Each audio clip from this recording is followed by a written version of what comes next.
forcément de Dieu.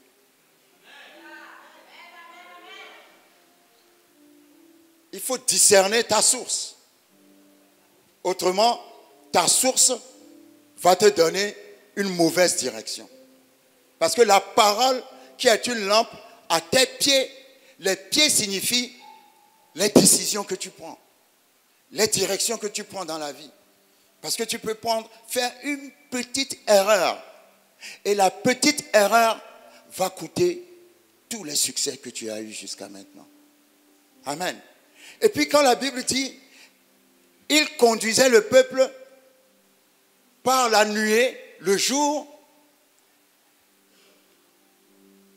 La nuée, le jour, c'est la parole de Dieu qui est claire.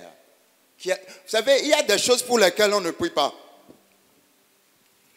Tu ne peux pas prier pour dire, Seigneur, s'il te plaît, est-ce que je peux voler ou je ne peux pas voler? Pourquoi? Parce que la parole de Dieu est suffisamment claire. La parole de Dieu a dit, tu ne voleras pas, point. Donc pourquoi tu pries encore pour savoir s'il faut voler ou pas? Vous comprenez ce que je veux dire? Il y a la parole de Dieu qui est claire comme le jour. Tu n'as pas besoin de... Parce qu'il est écrit que tu ne feras pas ça. Parce que Dieu n'aime pas ça. Dieu n'aime pas les faux témoins. Dieu n'aime pas ceci. Donc tu ne peux pas être dans la tentation de ce que Dieu a interdit et puis aller demander à Dieu maintenant, est-ce que je peux pas, puisque c'est clairement écrit. Là, c'est le jour. La parole de Dieu, c'est la nuée qui te conduit dans le jour, c'est clair. Mais il y a la nuit qui arrive. Et c'est là où elle devient un pilier de feu. Tu es un beau jeune homme qui veut se marier, une belle femme qui veut se marier. Il y a de beaux jeunes hommes là, tu ne sais qui viennent te faire leur proposition. Et tu ne sais pas lequel choisir parmi ces beaux jeunes hommes. Tu ne sais pas si c'est Kojo ou Kofi. Il n'est écrit nulle part dans la Bible, tu choisiras Kofi. Amen. Mais dans cette situation, tu as besoin d'être éclairé. Là, tu es dans la nuit, tu n'es plus dans le jour. Dans le jour, les commandements sont clairs. Tu ne voleras pas, tu ne tueras pas. Tu n'as même pas besoin de prier pour chercher à savoir la volonté de Dieu pour ça. Mais il y a d'autres situations où la Bible ne va pas te dire clairement c'est Kodjo qui sera ton mari. C'est Afiavi qui sera ta femme. Non. Amen. Là, tu es dans la nuit. Et quand tu es dans la nuit, tu as besoin maintenant du pilier de feu. Alléluia. Vous savez, il y a un niveau où on ne peut plus expliquer. Je ne sais pas comment je vais t'expliquer. Jésus a dit, on a posé une question à Jésus et Jésus a répondu, quand le Saint-Esprit viendra, il vous enseignera ces choses. Ce que Jésus a dit là, c'est trop fort. Parce que Jésus est la personne la plus intelligente qui existe, qui a pu exister sur cette terre. Mais arrivé à un certain niveau, même Jésus, en tant que personne la plus intelligente, ne peut pas expliquer certaines choses. Il y a deux niveaux pour l'explication, l'enseignement et la compréhension. Il y a le niveau où l'homme peut t'expliquer jusqu'à une certaine dimension. Après, il ne peut plus rien faire, mais l'Esprit viendra pour t'enseigner le reste. Amen.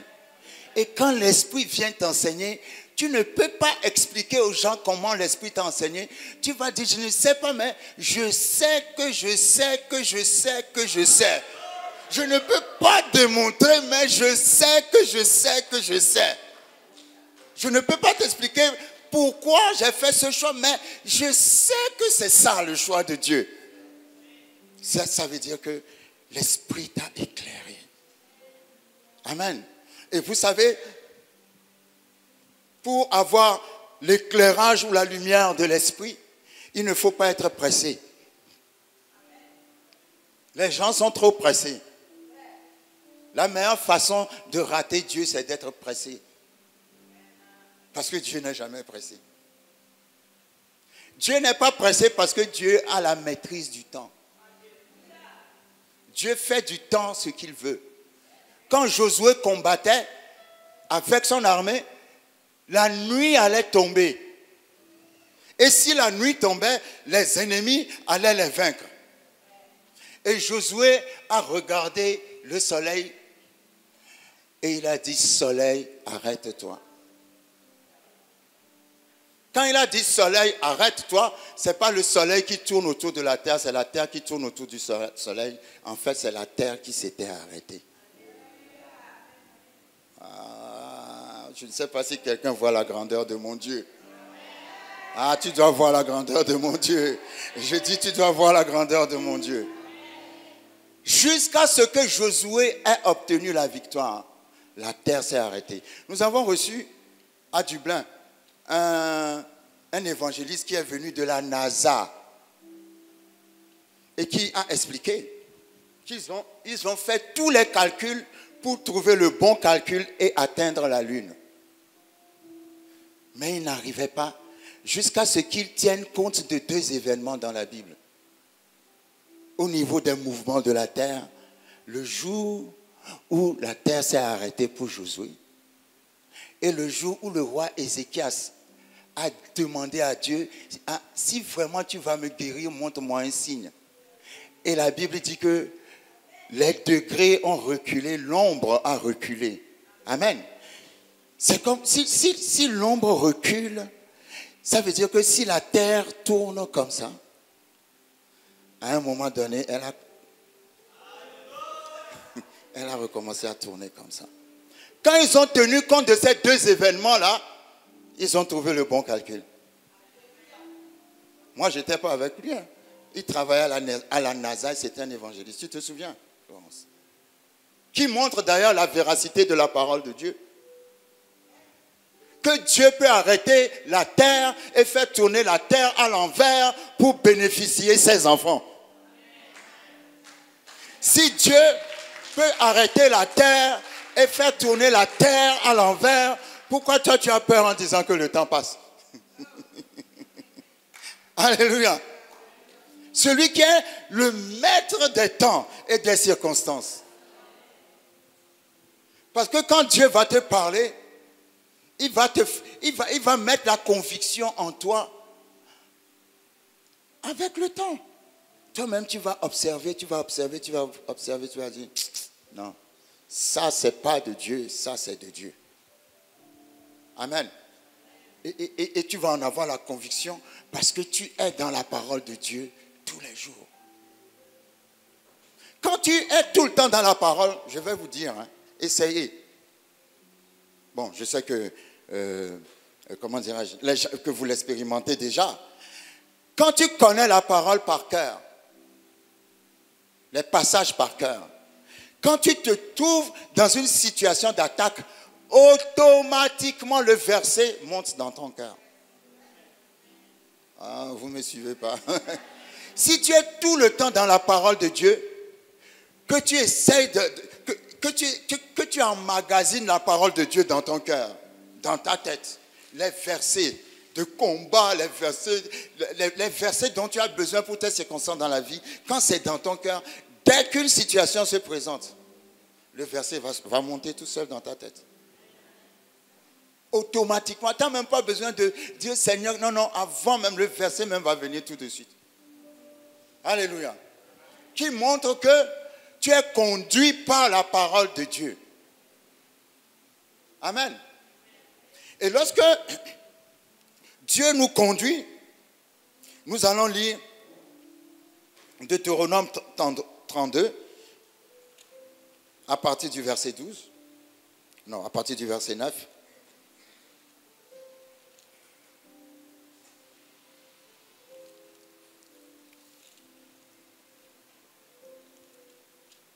Une fois même, j'étais dans une situation, l'Esprit de Dieu m'a donné un verset biblique que je ne connaissais pas. Mais je trouve que ça, c'est rare. Et le verset correspondait exactement à la situation que je vivais. Le Seigneur m'a donné simplement le verset, mais je ne connaissais pas ce verset. J'étais dans une situation où je cherchais une maison, mais je n'en trouvais pas.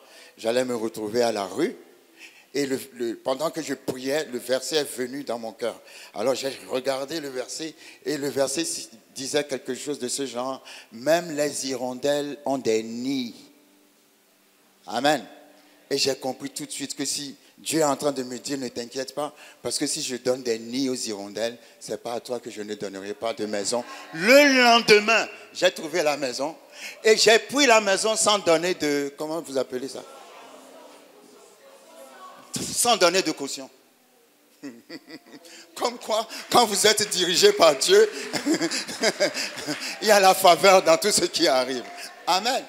Dieu a averti. Ce verset-là, je ne le connaissais pas. Mais ça correspondait exactement à ce que je vivais. Le lendemain, ça s'est accompli. Mais je trouve que c'est rare. Les versets viennent encore plus rapidement parce que d'abord, tu les as emmagasinés. Amen. Vous connaîtrez la vérité et la vérité vous...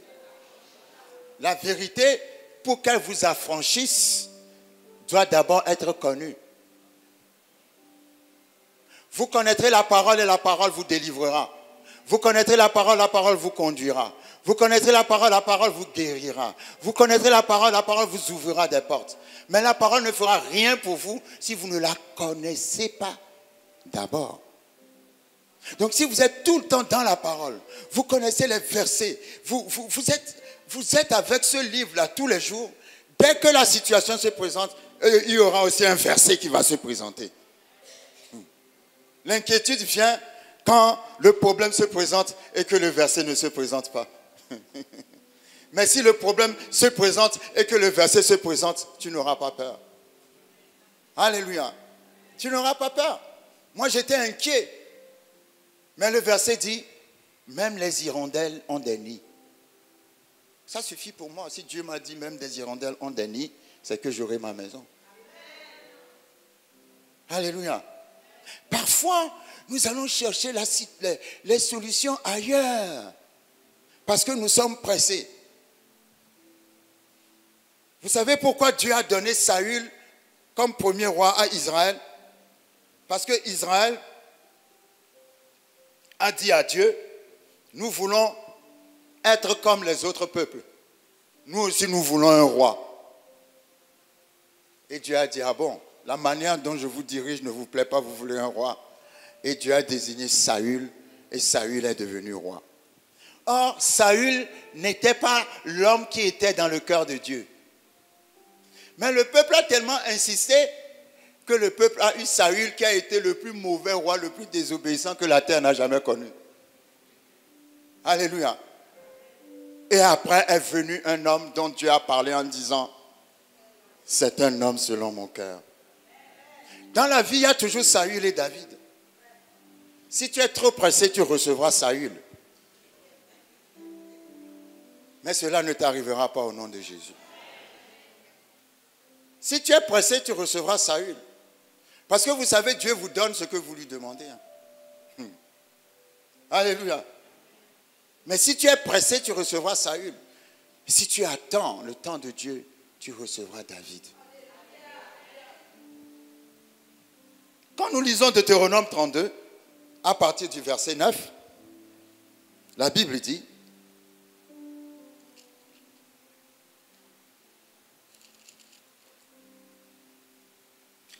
car la portion de l'Éternel, c'est son peuple. Jacob est la part de son héritage. Il l'a trouvé dans une contrée déserte, dans une solitude aux effroyables hurlements. Il l'a entouré, il en a pris soin, il a gardé comme la prunelle de son œil. Pareil à l'aigle qui éveille sa couvée, voltige sur ses petits, déploie ses ailes, les prend, les porte sur ses plumes. L'Éternel seul a conduit son peuple, et il n'y avait avec lui aucun Dieu étranger. Amen.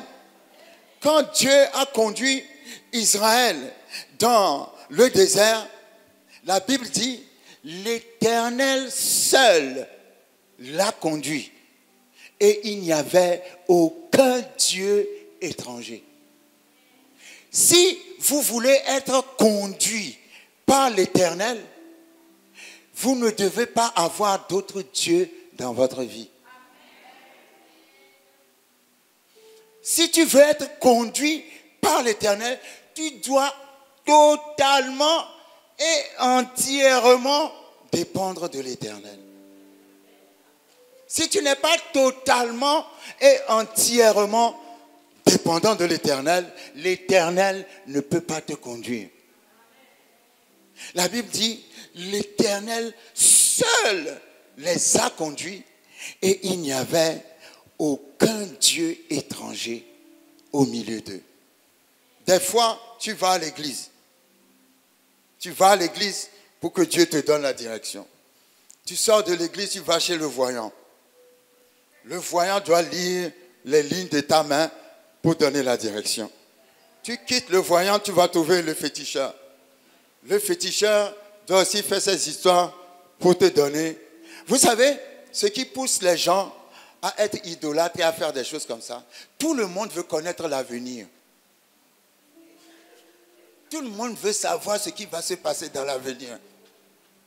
Mais les gens ne comprennent pas que ce qui va se passer dans l'avenir dépend de ce qui se passe dans le présent. Pourquoi tu veux connaître l'avenir pendant que tu ne fais rien de ton présent? L'avenir ne sera pas différent si tu ne travailles pas ton présent. Tout le monde cherche des paroles. Je veux savoir ce qui va se passer. Alors ils vont trouver telle personne, tel voyant. D'autres même vont venir dire oui, je suis Cancer, je suis Capricorne, je suis Sagittaire, je suis ceci, je suis cela. Les gens de notre horoscope. Non, ça c'est une abomination devant l'Éternel. La Bible dit, l'Éternel seul les conduisait. Il n'y avait pas de Dieu étranger. On ne doit pas trouver un Dieu étranger dans ta maison. Ou c'est Dieu, ou c'est pas Dieu, et puis point final. Amen. Donc, Dieu veut être ton Dieu pour pouvoir te conduire. De jour et de nuit. C'est à toi d'avoir une confiance totale, de te relâcher complètement et totalement entre les mains de ce Dieu-là et il va te conduire.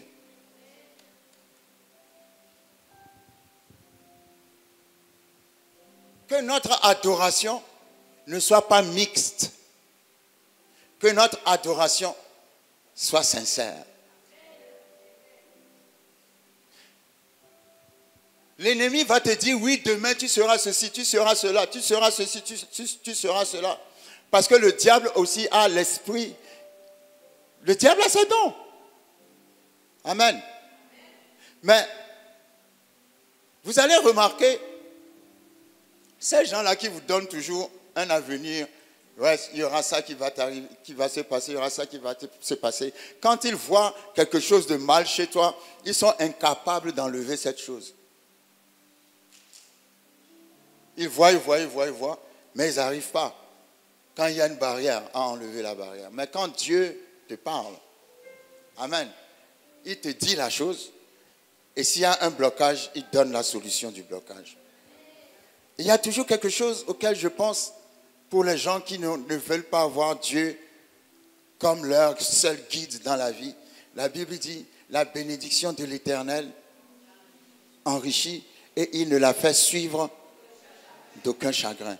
Tout ce que le diable va te donner, tu auras un prix à payer pour ça. Je répète, tout ce que le diable va te donner, tu auras un prix à payer pour ça. Mais tout ce que Dieu donne, Jésus a déjà payé le prix pour ça. Quand c'est Dieu qui donne, il n'y a pas de chagrin. Mais quand c'est le diable qui donne, la Bible dit, il y a toujours un chagrin qui va suivre. Alors pourquoi est-ce que je dois faire une alliance avec le diable si je sais que ça va finir dans le chagrin pendant que Dieu va me donner des choses qui ne finiront pas? Alléluia. Je connais quelqu'un qui dit que le diable est plus rapide que Dieu.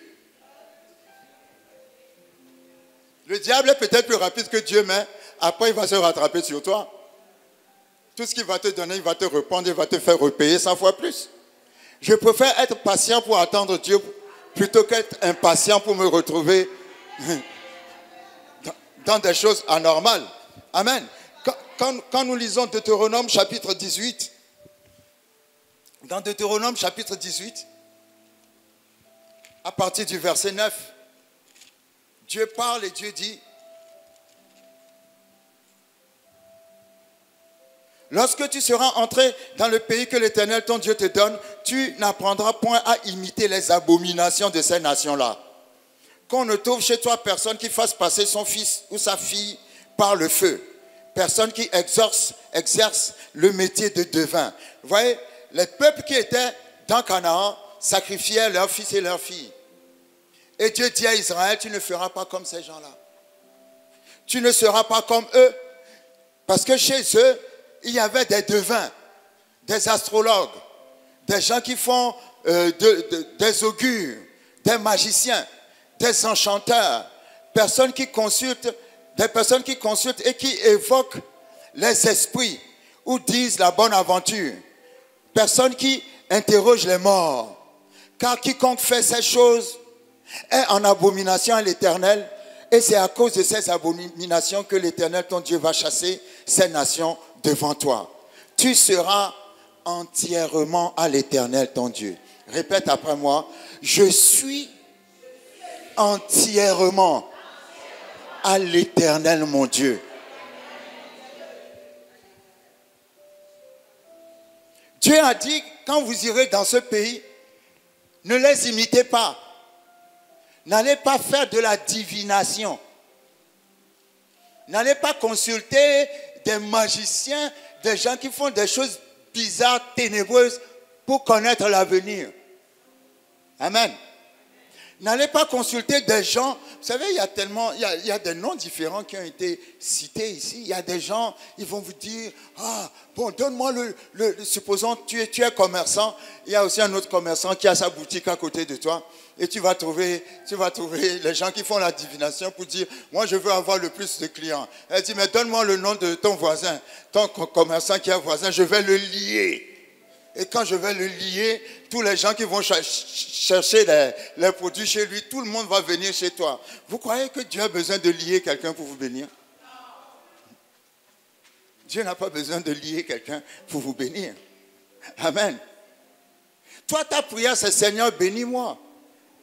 C'est tout. Ta prière, c'est pas Seigneur, frappe mon voisin que je prenne ses clients. Dieu ne marche pas dans ces voies-là. Ça, ce n'est pas les voies de Dieu. Dieu veut que ceux qui le craignent soient bénis. Dieu ne peut pas lier ton voisin. Si ton voisin est aussi chrétien que toi, même s'il n'est pas chrétien, Dieu n'a pas besoin de lier quelqu'un pour te bénir. Amen. Et les gens vont aller trouver telle personne. Mon mari ne m'aime pas. Qu'est-ce qu'il faut que je mette dans sa nourriture pour qu'il m'aime? Ma femme, pourquoi vous êtes calme comme ça? Ma femme ne m'aime pas. Qu'est-ce que je peux mettre dans sa nourriture? Cette fille-là, ça fait des années que je la pousse. Donne-moi son nom, je vais faire en sorte qu'elle va t'aimer. Vous trouvez ces choses-là dans le monde? Amen. Il y a des gens qui courent vers ces choses-là, vers le magicien, pour aller faire des choses et tout ça. Mais en même temps, tu es dans l'église et tu pries Dieu. Non. La Bible dit, il faut être entièrement à Dieu.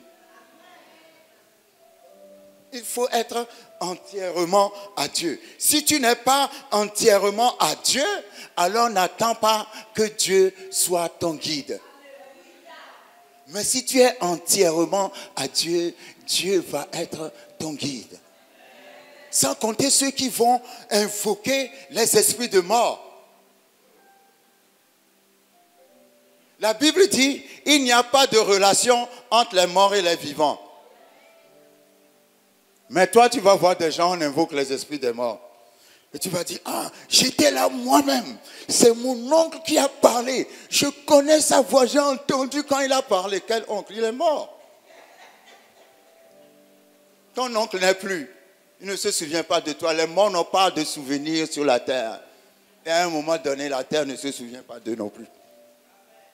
Alléluia. Mais vous trouverez des gens qui vont invoquer les morts pour connaître l'avenir. Tout le monde veut connaître l'avenir. Ne cherche pas à connaître l'avenir. Connais Dieu, il va te donner un avenir. L'avenir est en Dieu, en Jésus-Christ. Amen. Et il y a un roi dans la Bible, toujours le roi Saül. Lorsque nous allons dans 1 Samuel 28, à son verset 5, la Bible nous dit, Saül a tellement été désobéissant à Dieu que Dieu ne lui parlait plus. Alléluia. 1 Samuel chapitre 28, verset 5. Vous savez, quand vous avez été trop... Dieu est patient, mais sa patience a des limites. Saül a été tellement désobéissant que Dieu ne lui parlait plus. La Bible dit dans 1 Samuel 28, à partir du verset 6, Saül consulta l'Éternel et l'Éternel ne lui répondit point, ni par des songes, ni par l'Urim, ni par les prophètes. Et Saül dit à ses serviteurs, cherchez-moi une femme qui invoque les morts et j'irai la consulter.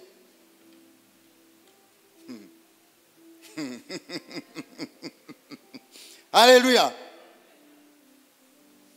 Quand tu as fait ta volonté jusqu'à ce que Dieu est fatigué de toi, au lieu de te repentir, tu vas chercher les gens qui vont consulter les morts pour savoir. D'abord, comment tu vas aller consulter l'esprit des morts chez une sorcière pour que Dieu te parle? Donc, Dieu va te parler à travers la sorcière et l'esprit des morts. Dieu qui est le Saint-Esprit ne va pas te parler par le Saint-Esprit, il va te parler par l'esprit des morts. Vous savez, les gens parfois ne réfléchissent pas, quoi. Alléluia. Dieu ne peut pas te parler par l'esprit de mort chez la sorcière. Et dès que Saül a dit ça, ses collaborateurs ont dit, nous connaissons une sorcière qui est dans une ville qui s'appelle Endor. Et Saül a dit, allons la voir. Et Saül est parti voir la sorcière qui est à Endor. Et comme Saül était chaque fois, Dieu parlait à Saül à travers le prophète Samuel. Comme Samuel n'est plus là et que Dieu ne lui parlait plus, donc il est parti voir la sorcière pour savoir ce que Dieu, pour connaître son avenir. Et la Bible dit, quand il est parti trouver la sorcière, il a dit à la sorcière, verset 11, 1 Samuel 28, la femme dit, qui veux-tu que je te fasse monter? Et il répondit, fais-moi monter Samuel. Come on. Lorsque la femme vit Samuel, elle poussa un grand cri, elle dit à Saül, pourquoi m'as-tu trompé? Tu es Saül. Parce qu'entre-temps, Saül lui-même avait chassé les voyants du pays.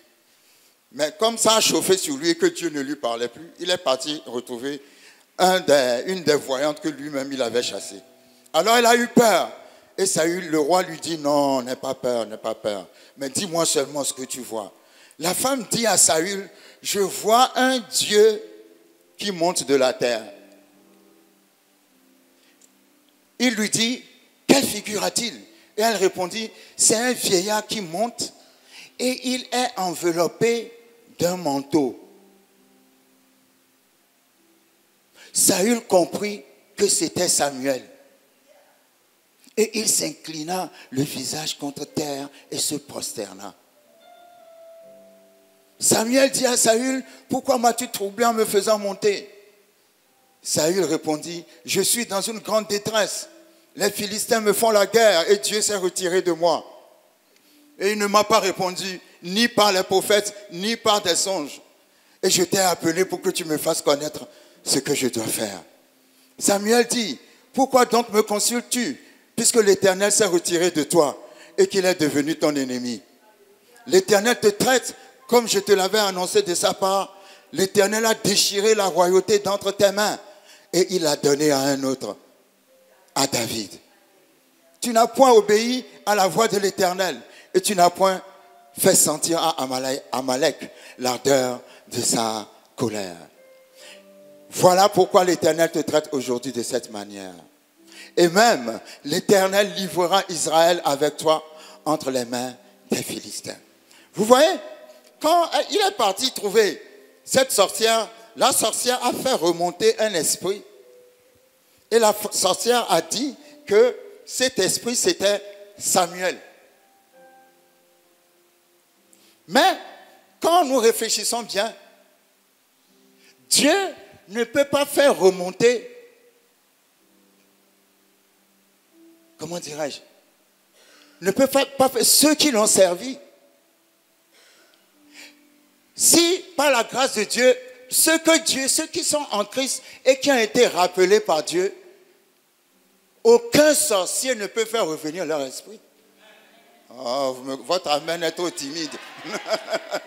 Parce que si tu es en Christ et que tu meurs, ton esprit part directement dans la présence de Christ au ciel. Qui va redescendre ton esprit sur la terre pour parler alors que toi tu es auprès de Christ au ciel? Ce n'est pas possible. Cet esprit qui s'est fait passer pour Samuel, c'est ce qu'on appelle les esprits familiers. Un esprit familier, c'est un esprit qui te connaît depuis même avant ta naissance. C'est un esprit qui est dans ta famille, qui connaît bien toute l'histoire de ta famille, qui te connaît très bien. Cet esprit-là peut parler comme tu parles. Il va s'habiller comme tu t'habilles. Il va parler sur ton passé, sur ton futur, parce qu'il sait comment tu as vécu dans le passé et tout ce que dans le passé tu attendais du futur. On appelle ça les esprits familiers. Ce sont ces esprits qui se manifestent lorsqu'on va trouver ces gens-là qui font la divination. Tu vas entendre, c'est la voix de la personne. C'est la manière dont la personne parle. Tu vas dire, mais moi-même je l'ai entendu, mais ce n'est pas la personne. C'est un esprit familier. Et beaucoup de gens se laissent tromper comme ça. Amen. Même si, vous savez, le diable va vous dire quelque chose qui va vous arriver. Quand Paul évangélisait, il y avait une fille qui criait derrière eux en disant « Ceux-ci sont des hommes de Dieu, ceux-ci sont des hommes de Dieu, ceux-ci sont des hommes de Dieu. » Et un jour, Paul était fatigué, s'est retourné vers elle et a dit « Esprit de Python, sors de cette fille. » En fait, ce n'était pas l'esprit de Dieu, c'était l'esprit de Python qui disait « Ces hommes-là sont des hommes de Dieu. » Est-ce que ce que l'esprit disait est faux? Non. Mais seulement, ce n'est pas l'esprit de Dieu. Ce que Dieu veut de toi, c'est de faire attention aux sources auprès desquelles tu vas prendre ton information. Parce que ce n'est pas le fait que l'information est vraie qui compte. Ce qui compte, c'est la source qui te donne cette information. Le diable va te donner des prophéties tellement vraies que tu vas dire non, ça ne peut pas être le diable, c'est Dieu. Et pourtant, c'est le diable. Amen. C'est pour ça qu'il faut avoir vraiment le discernement. Tu n'as même pas besoin d'avoir le discernement puisque tu n'as même pas besoin d'aller voir ces gens-là. Amen. Si parmi nous, des gens ont fait des choses comme ça, il faut se repentir. J'aime bien le verset qui disait tout à l'heure que tu dois être entièrement à Dieu. C'est beau ça. Tu dois être entièrement à Dieu. Parce que si tu fais Dieu un peu, la divination un peu, et ceci un peu, mais tu vas vivre dans la confusion et l'Éternel ne sera jamais ton guide. Alléluia. L'Éternel ne sera jamais ton guide. Et nous voyons par là que Saül était un mauvais roi qui était capable de laisser tomber Dieu pour aller consulter les sorcières. Rapidement, on va terminer. Quand vous lisez 1 Samuel 30, vous lirez 1 Samuel 30. Dans 1 Samuel 30, David était parti en bataille quelque part et en son absence, alors qu'il était parti avec ses vaillants guerriers, la Bible dit que les Amalécites sont venus pour détruire leur maison, voler leur famille. Et quand ils sont revenus, la Bible dit qu'il n'y avait plus personne dans leur maison et ils ont pleuré jusqu'à ce qu'ils n'avaient plus la force de pleurer. Est-ce que quelqu'un a déjà pleuré comme ça? 1 Samuel 30. Et ce que j'aime bien, c'est qu'après avoir fini de pleurer, la Bible dit, mais David reprit courage. Répète après moi. Mais David reprit courage en s'appuyant sur l'Éternel, son Dieu. Répète après moi. Mais, non, une autre confession. Mais, je reprends courage en m'appuyant sur l'Éternel, mon Dieu. Dis-le encore. Mais, aujourd'hui, face à mes défis, face à mes défaites, face à mes problèmes, Je reprends courage en m'appuyant sur l'Éternel, mon Dieu. Dans le jour, il me conduit par la nuée. Et dans la nuit, il me conduit par le pilier de feu.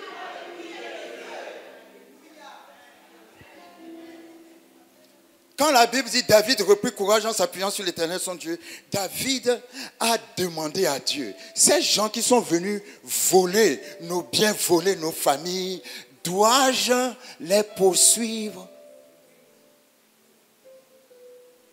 Mais la manière dont David a consulté Dieu, la Bible dit dans le passage 1 Samuel 30, verset 7, David dit au sacrificateur Abiatar, fils d'Achimélec, apporte-moi donc l'éphod.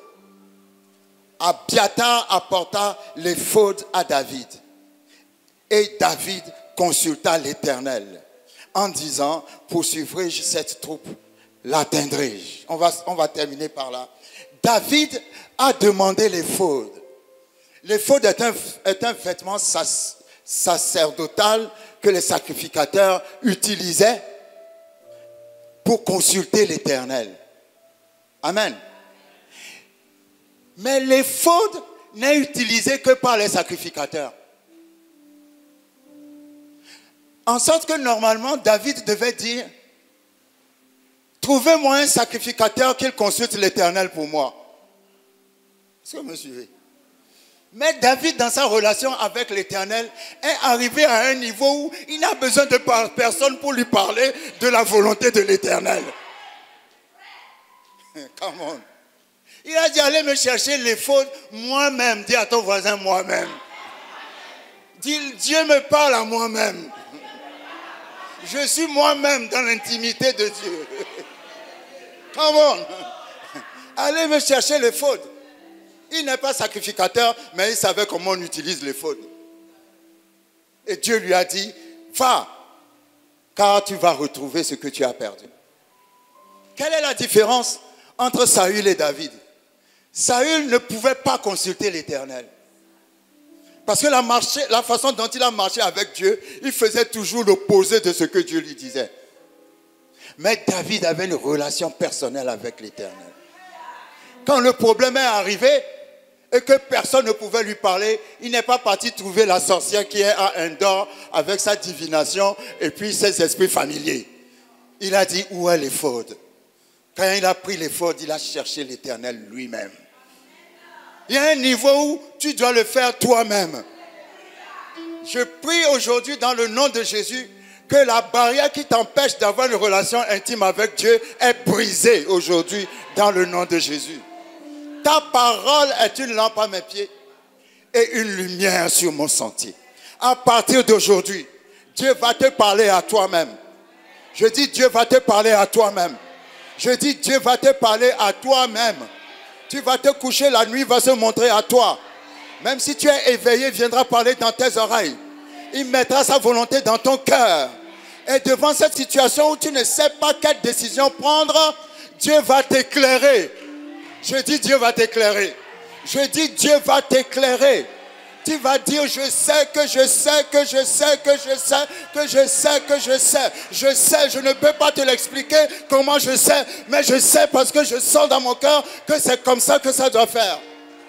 C'est cette décision qu'il faut prendre. Parce que Dieu n'est pas logique. Ta parole est une lampe à mes pieds. Levons-nous. Seigneur, merci pour les pieds de tes enfants qui s'illuminent.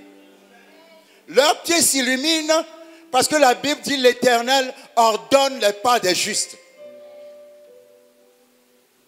Je prie que dans cette salle ou parmi ceux qui écoutent ce message, si tu es sur le chemin de la mort sans le savoir, que l'Éternel retienne tes pieds. Je dis, si tu es sur le chemin du filet de l'oiseleur, que le Seigneur enlève le filet de l'oiseleur. À partir d'aujourd'hui, que l'Éternel soit ta lumière. David a dit, Psaume 27, l'Éternel est ma lumière et mon salut, de qui aurais-je crainte? Si mes ennemis s'avancent contre moi, c'est eux-mêmes qui vont chanceler et tomber. Que tes ennemis chancellent et tombent, parce que l'Éternel est ta lumière. Je proclame la lumière de Dieu dans ton esprit. Je proclame la lumière de Dieu dans ton cœur. Tu ne marcheras plus dans la confusion. Tu ne marcheras plus dans les ténèbres. Tu ne marcheras plus dans la nuit. Parce que l'Éternel sera ton pilier de feu qui va t'éclairer la nuit. Qui va t'éclairer la nuit. Qui va t'éclairer la nuit.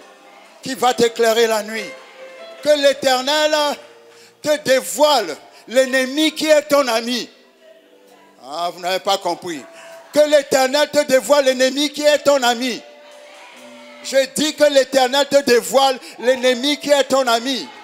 Tu ne marcheras plus dans l'obscurité. Tu marcheras dans la lumière. Quand tu arriveras quelque part, tu auras le discernement de l'endroit où tu vas arriver. Tu diras, je sais. Dis à ton voisin, je sais. Je sais. Je sais.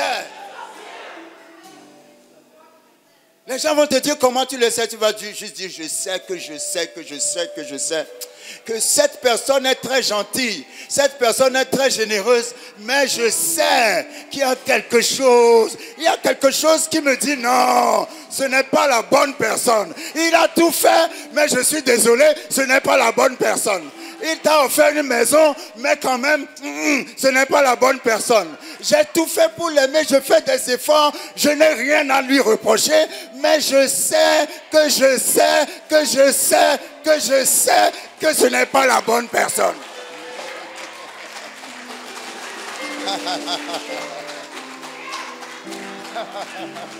Que l'Éternel te délivre de tes amis. Que l'Éternel te délivre de tes amis. Je dis que l'Éternel te délivre de tes amis, parce qu'il y en a beaucoup qui sont tes ennemis. Alléluia. Gloire à Dieu. Gloire à Dieu. Merci Seigneur. Merci Seigneur. Dieu n'est pas seulement le Dieu qui ouvre les portes. Il est aussi le Dieu qui ferme les portes. Parfois Dieu te donne des directions sur ton chemin, il ferme des portes. Quand il ferme cette porte-là, tu es supposé passer par là. Tu veux rentrer par là, il ferme encore. Le fait de fermer la porte est une manière de te conduire. Donc quand parfois tu vis des portes qui se ferment, ce n'est pas mauvais. Dieu te conduit en fermant les portes.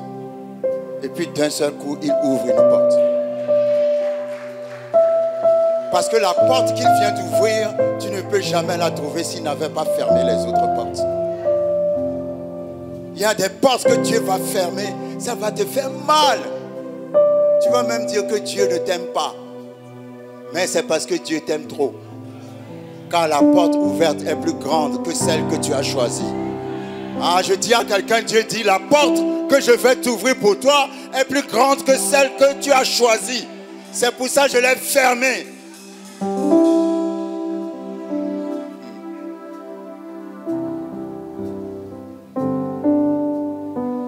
Dieu veut te guider. Dieu veut te conduire. Dieu veut être ta lumière. Je prie qu'il n'y ait plus de confusion dans ta tête. Vous savez, parfois il y a des choses qui se sont passées dans nos vies. Il y a eu tellement de confusion. On se demande comment ça s'est passé, Puis un jour, tu es là tranquille, tu n'y penses même pas. Tu manges bien ta semoule et ton poulet et tout. Puis d'un seul coup, il y a comme une lumière qui vient dans ta tête. Et puis tu comprends tout. Ça n'est jamais arrivé à quelqu'un. Pendant longtemps, tu étais... Mais c'est comme s'il y a une lumière qui a jailli dans ton esprit. Et puis tu as compris, tu as dit, ah, la personne a dû faire ça, qui a débouché sur ça. Et c'est pour ça que ça m'est arrivé. Si ça ne vous est pas encore arrivé, ça va vous arriver. Des fois, Dieu nous éclaire comme ça, d'un seul coup, et puis on comprend l'incompréhensible tout seul et très facilement. Amen. Dieu va le faire. Toute personne ici qui est dans la confusion, je déclare qu'en sortant, en passant par cette porte, la confusion ne sera plus en toi. En passant par cette porte, tout sera clair devant tes yeux. Le diable ne va plus te manipuler dans l'obscurité, tout sera clair. Le voile va tomber. Tu verras clair. Et tu te souviendras. Ta parole est une lampe à mes pieds. Amen. Et une lumière sur ton sentier. Il y aura des choses que tu vas faire. Le Seigneur va te laisser faire. Même si ce n'est pas sa volonté. Mais arrivé à un niveau, tu seras obligé de recommencer. Parce que le Seigneur a choisi de t'enseigner, de t'apprendre quelque chose. Mais le temps que tu as passé pour expérimenter quelque chose qui n'ira pas loin, pourquoi ne pas obéir tout simplement à Dieu maintenant? Alléluia. Parce que Dieu ne te donnera jamais quelque chose qui va à l'encontre de ta volonté. Tout menteur ou menteuse dans ta vie, que Dieu éclaire tes yeux. Toute personne dans ta vie qui fait de la manipulation et qui te fait croire des choses qui ne sont pas, que Dieu te le dévoile. Tout investissement que tu fais sur le mensonge d'un manipulateur ou d'une manipulatrice pour te faire perdre de l'argent, que Dieu te le montre. Amen. Tout chemin de perdition sur lequel tu te trouves, que l'Éternel ordonne tes pas et te mette dans le chemin du bonheur et de la paix. Que l'Éternel intervienne surnaturellement dans ta situation. Tout ce qui est blocage à ton bonheur, nous détruisons et nous brisons dans le nom de Jésus. Parce que parfois tu peux être aussi dans le bon chemin, mais l'ennemi vient rendre les choses impossibles et difficiles. Alléluia. Je déclare à partir d'aujourd'hui qu'il n'y aura plus de combat dans ton combat. Il n'y aura plus d'opposition dans ton combat. Il n'y aura plus de destructeurs sur ton chemin. Il n'y aura plus de gens qui viendront mettre des pièges sous tes pieds. Que Dieu te délivre des visitations nocturnes.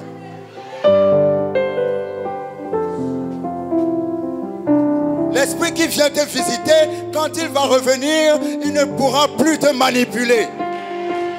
Il n'entrera plus dans ta maison, il n'entrera plus dans ta chambre.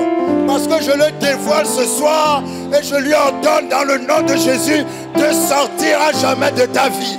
Tout ce qui est manipulation, dans le nom puissant de Jésus. Dans le nom puissant de Jésus. Quelqu'un relâché dans son mariage. Je dis quelqu'un relâché dans son mariage. Quelqu'un relancé dans son mariage. Relâché dans son mariage.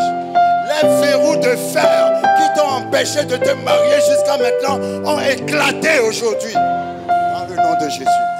Les verrous de fer qui t'empêchent d'avoir les papiers sont éclatés aujourd'hui. Les verrous de fer qui t'empêchent d'avoir du travail sont éclatés aujourd'hui. Tout verrou de fer sur ta vie est éclaté aujourd'hui. Dans le nom de Jésus. Dans le nom puissant de Jésus. L'Éternel dit, je serai ton guide. Je serai ton guide. Je suis ton guide. Je suis ton guide. Je veux que tu sois entièrement à moi. Je veux que tu sois entièrement à moi. Et je te porterai dans mes mains. Tes pieds n'heurteront pas la pierre. Le psaume 91 dit, les anges te porteront dans leurs mains, afin que tes pieds ne heurtent contre une pierre. Tu marcheras sur le serpent. Tu feras fuir le lion. Parce que tu as choisi de faire de l'Éternel ton guide. Que l'Éternel soit ton guide. Au nom de Jésus-Christ de Nazareth. Amen, amen. Gloire à Dieu. Que Dieu vous bénisse. Vous pouvez vous...